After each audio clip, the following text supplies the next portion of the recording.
Bonjour les élèves, bientôt à l'école La Berge en éducation physique et la santé, on va utiliser une application ou un site web appelé Flipgrid pour faire des devoirs. Donc aujourd'hui, je vous présente une petite vidéo pour vous montrer comment vous connecter à Flipgrid en utilisant les informations d'élèves.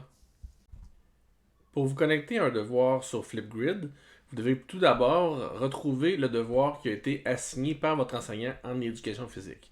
Donc, il y a deux façons de le faire, soit en allant dans la petite activité ici et retrouver l'assignation en tant que telle, ou encore dans les devoirs en haut du canal général de votre équipe classe. En haut, dans devoirs, on retrouve ici le devoir Flipgrid en tant que tel. Donc, lorsqu'on clique dessus, on va voir le devoir, afficher le devoir. On clique sur afficher le devoir. Et maintenant, on voit le devoir comme tel. C'est ici qu'on va devoir revenir à la fin pour pouvoir remettre le devoir bien fait. Donc, pour l'instant, on voit flipgrid.com. On doit cliquer sur cette ressource pour accéder au devoir Flipgrid. Après avoir sélectionné le lien du devoir, ça nous mène sur une page internet, comme on voit ici présentement, Flipgrid, et la question du devoir va être en gras juste ici à gauche. Donc, Flipgrid en éducation physique et à la santé, comme exemple aujourd'hui. Maintenant, c'est marqué Record a Response, c'est en anglais, mais c'est le seul point négatif du site, c'est qu'il n'est pas bilingue.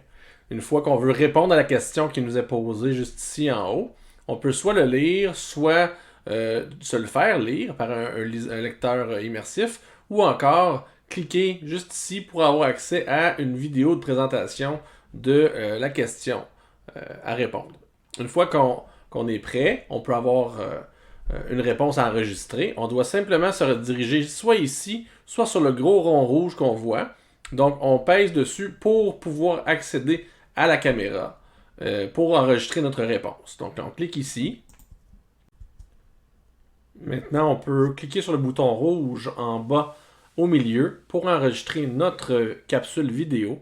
On voit ici aussi le bouton Options qui nous permet d'ajouter des images, du texte, des effets à droite. Donc, on peut vraiment mousser, améliorer notre vidéo à l'aide de ces petits jouets-là si on le souhaite.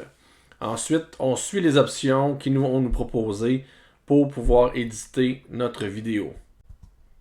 Lorsque l'on a fait Next en bas à droite, le bouton vert, on nous propose ici d'éditer notre vidéo. Donc on pourrait tout simplement couper quelques secondes. On pourrait à gauche Add More, ça veut dire qu'on pourrait ajouter de la vidéo à notre enregistrement si on voulait le faire. On pourrait aussi en haut à droite avoir certaines options supplémentaires pour notre vidéo pour la rendre plus belle. Donc lorsqu'on est satisfait de notre vidéo, on fait encore une fois Next en bas à droite. La dernière option qui s'offre à nous, en fait, c'est de pouvoir, le submit en anglais veut dire envoyer, donc soumettre notre vidéo enregistrée. On voit ici qu'on a quelques options supplémentaires à la dernière étape qui s'offre à nous sous mon image. Si jamais on est satisfait, on écrit notre nom dans Display Name et ensuite on pourrait ajouter des titres, mais c'est optionnel. On pèse sur le bouton bleu Submit et le tour est joué. Les enseignants vont recevoir votre vidéo, pourront la corriger et vous remettre votre devoir. Tout ce qui reste ensuite de ça, c'est de retourner à la page dans Teams, la page du devoir. Une fois que votre vidéo est envoyée, il ne vous reste plus qu'à revenir sur cette page-ci du devoir pour remettre officiellement votre devoir complété et l'animation va confirmer le tout. Le tour est joué. Voici comment remplir un devoir dans Flipgrid.